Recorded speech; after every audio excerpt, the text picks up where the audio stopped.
इस वीडियो में पढ़ेंगे कक्षा 9वीं का विषय गणित यानी कि सब्जेक्ट मैथ्स का पाठ 1 जिसका नाम है संख्या पद्धति। संख्या पद्धति का ये भाग 1 होगा जिसमें इस पाठ का परिचय होगा। परिचय यानी कि जो पार्ट 1 है इसमें किस किस तरह के क्वेश्चन आएंगे हमारे सामने, उनको किस किस तरह से सोल्व करना है, किस पर कौन सा फॉर्मूला अप्लाई करना है, ये सारी चीजें। तो पार्ट 1 के कुल 8 भाग हो गए। भाग 1 में हम परिचय करेंगे यानी कि इसी भाग में। भाग 2 में हम एक्सरसाइज 1.1 के सभी क्वेश्चन, इसी तरह से भाग 3 में एक्सरसाइज 1.2 के सभी क्वेश्चन, भाग 4 में एक्सरसाइज 1.3 के सभी क्वेश्चन, इसी तरह से कुल 8 भाग बनाए जाएंगे। 8 भाग जरूर देखना है, उसमें मैं आपको कुछ इंपॉर्टेंट क्वेश्चन कराऊंगा और आपको कुछ घर के लिए काम भी दूंगा। जो क्वेश्चन भाग 8 में कराए जाएंगे वो काफी इंपॉर्टेंट होंगे, वो आपके एग्जाम में आने के पूरे चांसेस हैं। तो भाग 1 यानी परिचय को शुरू करते हैं। पाठ का नाम है संख्या पद्धति, जिसमें संख्याओं की बात की गई है। तो ये समझ लेते हैं संख्या किस किस प्रकार की होती हैं और कौन कौन सी होती हैं। संख्याओं में सबसे पहले आता है प्राकृतिक संख्याएं। इंग्लिश अल्फाबेट का कैपिटल एन से इन्हें प्रदर्शित किया जाता है। और प्राकृतिक संख्याएं क्या होती हैं?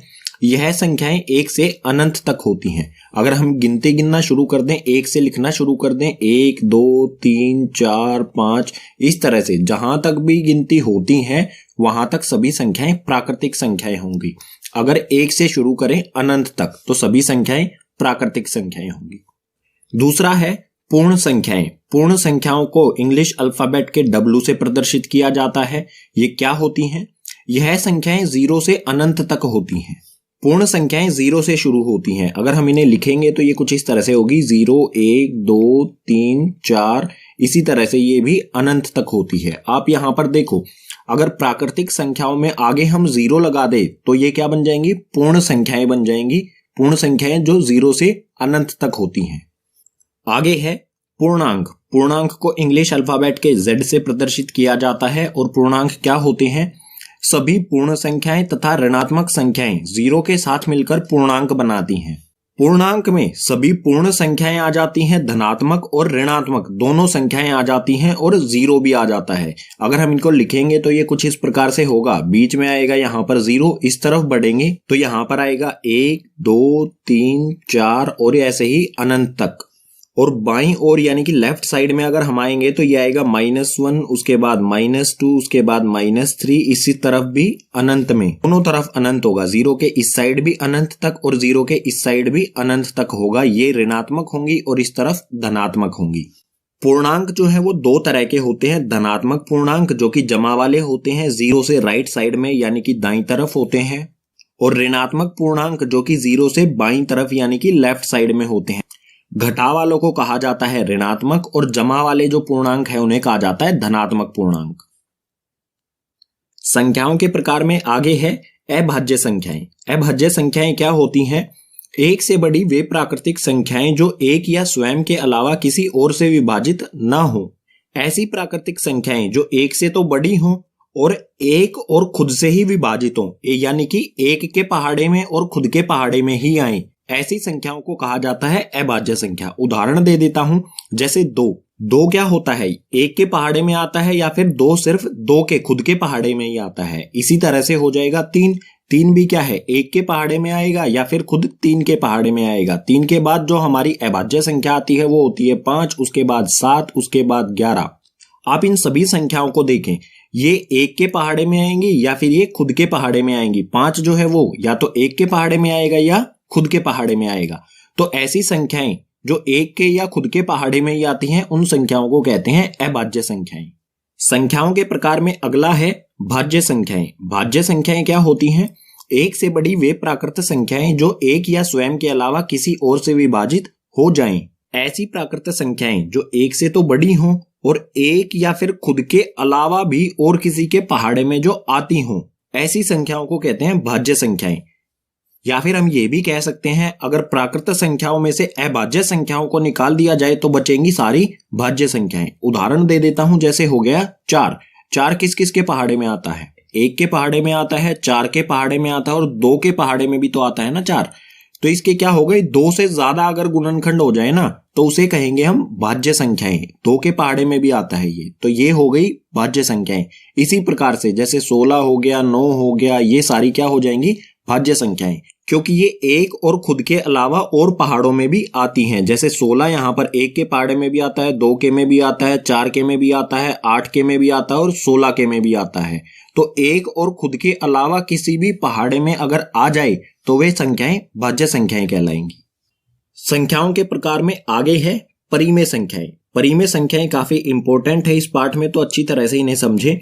परिमेय संख्याओं को कैपिटल क्यू, इंग्लिश अल्फाबेट के कैपिटल क्यू से इन्हें दर्शाया जाता है। परिमेय संख्याएं क्या होती हैं? इन संख्याओं को p बटा क्यू के रूप में लिखा जा सकता है। कोई भी ऐसी संख्या जिसे p बटा क्यू यानी कि अटे बटे में लिखा जा सके, ऐसी संख्याओं को कहेंगे परिमेय संख्या।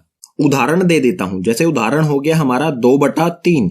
इसको हम किस तरह से लिख सकते हैं? p बटा क्यू यानी कि अटे बटे में हम इन्हें लिख सकते हैं, भिन्न के रूप में हम इन्हें लिख सकते हैं। ऐसी संख्या जिसे भिन्न के रूप में लिखा जा सके वो सभी परिमेय संख्या कहलाएंगी। इसी प्रकार से 1/2 हो गया परिमेय संख्या। बहुत सारी संख्याएं जो भी भिन्न होगा उसे हम परिमेय संख्या कह सकते हैं। इसके बाद है अपरिमेय संख्याएं। अपरिमेय संख्याएं कौन सी होती हैं? वे संख्याएं जिन्हें p बटा क्यू के रूप में नहीं लिखा जा सकता। ऐसी संख्याएं जिन्हें भिन्न के रूप में या फिर p बटा क्यू के रूप में नहीं लिखा जा सकता है, उन्हें कहेंगे हम अपरिमेय संख्याएं। अपरिमेय संख्याओं का सबसे अच्छा उदाहरण है पाई। पाई को p बटा क्यू के रूप में नहीं लिखा जा सकता है। अब आप कहेंगे कि पाई का मान तो 22/7 होता है, ये तो p बटा क्यू के रूप में लिखा गया है। लेकिन आपको पता होना चाहिए कि पाई का एग्जैक्ट मान जो है वो 22/7 नहीं होता, ये लगभग मान होता है। ठीक है, तो ये पाई का मान एग्जैक्ट नहीं होता, हम सिर्फ मानते हैं इतना। पाई का मान जो है उसे हम p बटा क्यू के रूप में नहीं लिख सकते हैं। पाई एक अपरिमेय संख्या है। इसी प्रकार से √2 हो जाए, √3 हो जाए, ये संख्याएं भी क्या होंगी? अपरिमेय संख्याएं होंगी, क्योंकि इन्हें p बटा क्यू या फिर भिन्न के रूप में नहीं लिखा जा सकता है। संख्याओं के प्रकार में लास्ट है वास्तविक संख्याएं। वास्तविक संख्याओं को इंग्लिश अल्फाबेट R से दर्शाया जाता है और ये क्या होती हैं? सभी संख्याओं का संग्रह। वास्तविक संख्याएं सभी संख्याएं होती हैं, चाहे वो भाज्य संख्याएं हो, चाहे अभाज्य संख्याएं हो, चाहे परिमेय संख्या हो, चाहे अपरिमेय संख्या हो, चाहे प्राकृतिक संख्या हो, चाहे वो पूर्णांक हो, चाहे पूर्ण संख्याएं हो। सभी संख्याओं को अगर इकट्ठा कर दिया जाए या फिर सभी संख्याओं को हम कह सकते हैं वास्तविक संख्याएं। संख्याओं के प्रकार समझने के बाद आगे आता है पाठ में वास्तविक संख्याएं और उनके दशमलव प्रसार। जो भी हमारी वास्तविक संख्याएं होती हैं उनके दशमलव प्रसार किस प्रकार से होते हैं? जैसे हमें दिया गया है √2 या फिर हमें दिया गया है 1/2 या फिर हमें दिया गया है पाई।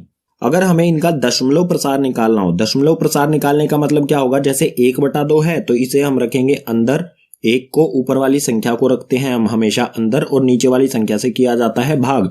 अगर हम इसे भाग करें तो दशमलव प्रसार यानी कि जो उत्तर आएगा हमारा वो किस प्रकार से होगा? तो दशमलव प्रसार 3 तरह का होता है। पहले की बात कर लेते हैं। सबसे पहले पहला होता है दशमलव प्रसार शांत। शांत में क्या होता है? इस स्थिति में शेष 0 हो जाता है। शांत जब होगा जब शेष हमारा कहीं पर भी 0 हो जाए, शेषफल जो बचेगा भाग करने पर वो क्या हो जाए? 0 यानी कि 0 हो जाए। इसका उदाहरण ले लेते हैं। इसका उदाहरण हो जाएगा 1/2। इस स्थिति को अगर हम हल करेंगे तो भाग करना पड़ेगा। 2 जो है बड़ा है 1 से, तो 1 के पीछे हम यहाँ पर लगाएंगे 0 और 0 लगाने के बदले हम यहाँ पर क्या करेंगे? 0 लगा के पॉइंट लगा देंगे। भाग करना तो आता है ना, बिल्कुल आसान होता है। अब 2 के पहाड़े में 10 कब आता है? 2 के पहाड़े में आता है 5 पर 2 पंजे 10। 10 में से 10 गए तो 0। हमारा शेषफल में क्या आ गया? 0। अगर हमारा 0 आ गया तो ये हमारा 0.5, जो हमारा उत्तर आया वो क्या हुआ? 0.5। हमें कहीं ना कहीं जाके एक परफेक्ट उत्तर मिल गया, परफेक्ट आंसर मिल गया। तो इस प्रकार के दशमलव प्रसार को कहा जाता है शांत या फिर शांत दशमलव प्रसार। दशमलव प्रसार में दूसरा है अनवसानी आवृत्ति। अनवसानी आवृत्ति को अशांत आवृत्ति भी कहा जाता है। क्यों कहा जाता है ये समझेंगे। तो ये क्या होता है? इस स्थिति में शेष की पुनरावृत्ति होती है। जैसे पहले वाली स्थिति में शेषफल 0 आ गया, लेकिन अशांत आवृत्ति या अनवसानी आवृत्ति में क्या होता है? जो शेषफल होता है बार बार वही रिपीट होता रहता है। एक के बाद मतलब कुछ स्टेप्स के बाद वही शेषफल हमारे सामने फिर से आ जाएगा। उदाहरण ले लेते हैं। उदाहरण हो जाएगा 1/3। इस स्थिति को अगर हम हल करेंगे तो 1 को रखेंगे हम अंदर और भाग करेंगे 3 से। 1 छोटा है 3 से, तो 1 के पीछे यहाँ पर लगाएंगे हम 0 यानी कि 0 और यहाँ पर 0.5 लगा देंगे, क्योंकि हमने यहाँ पर 0 लगाई है तो यहाँ पर भी हमें 0 लगानी होगी। अब 3 के पहाड़े में 10 नहीं आता है, 10 से कम आता है 9 3 पर, तो 3 तिया यहाँ पर हो जाएगा, 3 को 3 से गुना करेंगे हो जाएगा यहाँ पर 9। फिर से हमारा क्या बच गया 1। यहाँ पर भी क्या था, यहाँ पर भी 1 था, फिर से 1 आ गया। अगर हम इसको आगे फिर से हल करेंगे तो हमें आगे शेषफल में भी फिर से क्या मिलेगा, 1 ही मिलेगा। जैसे फिर से करते हैं, हम पॉइंट लगा चुके हैं तो 1 0 अपने आप से लगा सकते हैं। फिर से 3 के पहाड़े में 10 नहीं आता है, 3 के पहाड़े में 3 पर 9 ही आता है। फिर से हमें क्या मिल गया, शेषफल में 1 मिल गया। इसको आगे जैसे जैसे हम हल करते जाएंगे हमेशा शेषफल में हमें क्या मिलता जाएगा, 1 1 मिलता जाएगा। तो हमारा इसका उत्तर जो आया है वो क्या है, 0.3333। ये ऐसे ही चलता रहेगा आगे, कभी भी इसका हल हमें नहीं मिलेगा, ये हमेशा 0.333333 अनंत तक मिलता रहेगा। तो इसको लिखा कैसे जाएगा, इसको लिखा जाएगा कुछ इस प्रकार से 0.3। जो भी रिपीट क्या हो रहा है, बार बार पुनरावृत्ति किसकी हो रही है, 3 की हो रही है, तो उसके ऊपर लगा देते हैं बार। इसके ऊपर मैंने ये लाइन सी जो लगाई है इसे कहा जाता है बार। और ये क्या होता है, ये दर्शाता है कि 3 जो है उसकी पुनरावृत्ति हो रही है। ऐसी स्थिति जिसमें शेषफल बार बार वही आता रहे, एक ही बार बार रिपीट होता रहे, तो ऐसी स्थिति का जो दशमलव प्रसार होगा वो अशांत आवृत्ति होगा या फिर अनवसानी आवृत्ति, जैसा आप यहाँ पर देख सकते हैं। दशमलव प्रसार का तीसरा प्रकार है अनवसानी अनावृत्ति। इसको अशांत अनावृत्ति भी कहा जाता है। ये क्या होता है, इस स्थिति में शेष की पुनरावृत्ति नहीं होती, ना तो शेष जो है वो बार बार वही रिपीट होके आएगा और ना ही कभी शून्य आएगा। ऐसी स्थिति में जो हमारा दशमलव प्रसार आएगा उस दशमलव प्रसार को कहा जाएगा अशांत अनावृत्ति या फिर अनवसानी अनावृत्ति। इसका उदाहरण ले लेते हैं, उदाहरण हो जाएगा √2 या फिर पाई। √2 को अगर हम बाहर निकालेंगे रूट से तो ये कुछ इस प्रकार से आएगा 0.4142। कुछ भी इसमें जो है रिपीट नहीं होगा, हमेशा कुछ ना कुछ नया मिलेगा। जो शेषफल है वो कभी भी एक जैसा नहीं आएगा। ये इस प्रकार से चलता जाएगा, इसमें कभी भी ऐसी स्थिति नहीं आएगी जैसी इसमें आई है कि 3 जो है वो बार बार रिपीट होगा, जिसके ऊपर हम बार लगा सकते हैं। तो इस प्रकार के दशमलव प्रसार को कहेंगे हम अशांत अनावृत्ति। दशमलव प्रसार के बाद समझ लेते हैं घातांक नियम। घात क्या होती है, जैसे ये 2 है, 2 के ऊपर यहां पर हमने 3 लिखा है, ये जो 3 है ये इसकी पावर होती है। इस 3 को ही कहा जाता है घात, जो भी लगी होती है। यहाँ पर 3 जरूरी नहीं है, 4 5 कुछ भी हो सकता था।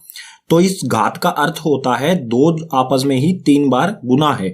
जितनी भी यहाँ पर घात यानी कि पावर, इसे पावर भी कहते हैं, तो जितनी भी यहाँ पर पावर या घात होगी इसका मतलब हो जाएगा 2 गुना में 2 गुना में 2। 2 आपस में ही 3 बार गुना होगा। ये 8वीं क्लास में भी पढ़ा होगा आपने। तो इस तरह की जो घात लगी होती है उसके कुछ नियम होते हैं। इसमें सबसे पहला नियम है a की पावर m बिंदु a की पावर n। कुछ इस तरह की हमें स्थिति दी गई हो, बिंदु का अर्थ होता है गुना। उदाहरण ले लेते हैं इसका, जैसे यहां पर हो गया 2 की पावर 2 बिंदु 2 की पावर 3। ये किस प्रकार से हो गया, यहां पर a दोनों चीजें a हैं, तो यहां पर भी हमने 2 2 ले लिया। यहां पर m है, यहां पर n है, m का मान हो गया 2 और n का मान हो गया 3। तो इस प्रकार की स्थिति में क्या होता है, जब a की पावर m गुना में a की पावर n हो, अगर गुना में होगा a आपस में, तो पावर जो होती है, घात जो होती है वो जुड़ जाती हैं। तो यहां पर क्या होगा, 2 की पावर क्या हो जाएगी, 2 की पावर 2 जमा में 3। यहां पर ये दोनों जो पावर हैं या फिर घात हैं ये आपस में जुड़ जाएंगी और हमारा उत्तर आ जाएगा 2 की पावर 5। और 2 की पावर 5 का अर्थ क्या होता है, इसका अर्थ होता है 2 गुना में 2 गुना में 2 गुना में 2 गुना में 2। आपस में ही 2 5 बार गुना हो जाएगा और इसका जो उत्तर आएगा वो हो जाएगा हमारा 2 दूनी 4, 4 दूनी 8, 8 दूनी 16, 16 दूनी 32। उत्तर आ जाएगा हमारा 32। कभी भी इस प्रकार की स्थिति हो जहां पर गुना हो रहे हो तो वहां पर क्या होगा, पावर यानी कि घात आपस में जुड़ जाएगी। अब है दूसरा नियम। दूसरे नियम में हमें यहां पर दिया है ब्रैकेट के अंदर a की घात m यानी कि a की पावर n और उसके बाद ब्रैकेट की पावर दे रखी है n। तो इस स्थिति में क्या होगा, m और n आपस में गुना हो जाएंगे। यहां पर mn दिख रहा है तो ये a की पावर mn यानी कि mn आपस में गुना हो गए। तो इसका भी एक उदाहरण ले लेते हैं। यहां पर है 2 की पावर 3 ब्रैकेट और ब्रैकेट की पावर है 2 की पावर 2। तो ये हो गया आपस में। इसका उत्तर क्या आएगा, यहाँ पर जो भी ब्रैकेट के बाहर और अंदर वाली घात है यानी पावर है ये आपस में हो जाएंगी गुना। तो ये हो जाएगा 2 की पावर 3 को 2 से गुना करेंगे 3 दूनी 6, तो 2 की पावर हो जाएगी 6 और 2 की पावर 6 का मतलब क्या होगा 2 गुना में 2 गुना में 2 गुना में 2 गुना में 2 गुना में 2, 6 बार आपस में 2 गुना हो जाएगा और इसका उत्तर आएगा 2 को 6 बार आपस में ही गुना करेंगे तो आ जाएगा 64। तीसरी स्थिति में a की पावर m बटे में a की पावर n है, यानी कि ये क्या है भाग में है। अगर भाग में होते हैं तो जो घात है वो घटती है, एक घात में से दूसरी घात घट जाएगी। उदाहरण ले लेते हैं, जैसे हमें दिया है 2 की पावर यहां पर 4 बटे में 2 की पावर यहां पर 2, तो ये क्या हो जाएगा 2 की घात 2 यहां पर आ जाएगा कॉमन, और जो घात है ऊपर वाली घात यानी कि m में से नीचे वाली घात माइनस हो जाएगी, घट जाएगी। तो यहां पर ऊपर वाली घात है 4, नीचे वाली है 2, तो यहां पर 4 में से 2 को घटा देंगे तो उत्तर आएगा हमारा 2 की घात 2। 4 में से 2 घटाने पर ये घात आ जाएगी 2। 2 की घात 2 होती है 2 गुना में 2, यानी कि उत्तर आ गया हमारा 4। घातांक का चौथा नियम हमें यहां पर दिया गया है। यहां पर आप ध्यान से देखें, a की पावर m यानी कि a की घात m और b की घात m, यहां पर घात बिल्कुल बराबर है, दोनों जगह m है, लेकिन यहां पर a और b जो हमारी संख्याएं हैं ये अलग अलग हैं। तो इस स्थिति में क्या होगा, संख्याएं दोनों आपस में गुना हो जाएंगी और जो घात होगी वो कॉमन बाहर आ जाएगी। इसका भी एक उदाहरण ले लेते हैं, जैसे यहां पर है 2 की पावर 2 और गुना में 3 की पावर 2। यहां पर आप देख सकते हैं दोनों घात जो हैं वो 2 2 यानी कि बराबर हैं, लेकिन संख्याएं 2 और 3 संख्याएं अलग अलग हैं। तो इस स्थिति में 2 और 3 यानी कि संख्याएं जो है वो आपस में गुना हो जाएंगी। तो 2 को 3 से गुना करेंगे, ये हो जाएगा 6, और घात जो होगी वो वैसी की वैसी रहेगी, उसमें कोई बदलाव नहीं आएगा। 2 2 घात है यहाँ पर तो ये 2 ही रहेगी। 6 की घात 2 का मतलब होगा 6 गुना में 6, और इसका उत्तर आ जाएगा 6 को 6 से गुना करेंगे तो 36। इसी के साथ भाग 1 यानी कि परिचय इस पाठ का हो जाता है समाप्त। जो भी चीजें हमने पीछे पढ़ी हैं इन्हीं का इस्तेमाल करके हमने सभी प्रश्नों को हल करना है। उम्मीद करूंगा सभी विषय आपको समझ आए होंगे। अगर सभी विषय समझ आए हैं तो इस वीडियो को अपने क्लासमेट्स के साथ ज्यादा से ज्यादा शेयर करो। कोई सुझाव देना चाहते हैं तो उसे कमेंट करो, और इसके साथ ही अन्य सभी भागों के लिंक आपको नीचे डिस्क्रिप्शन बॉक्स में दिए गए हैं, उन सबको भी देखना ना भूलें।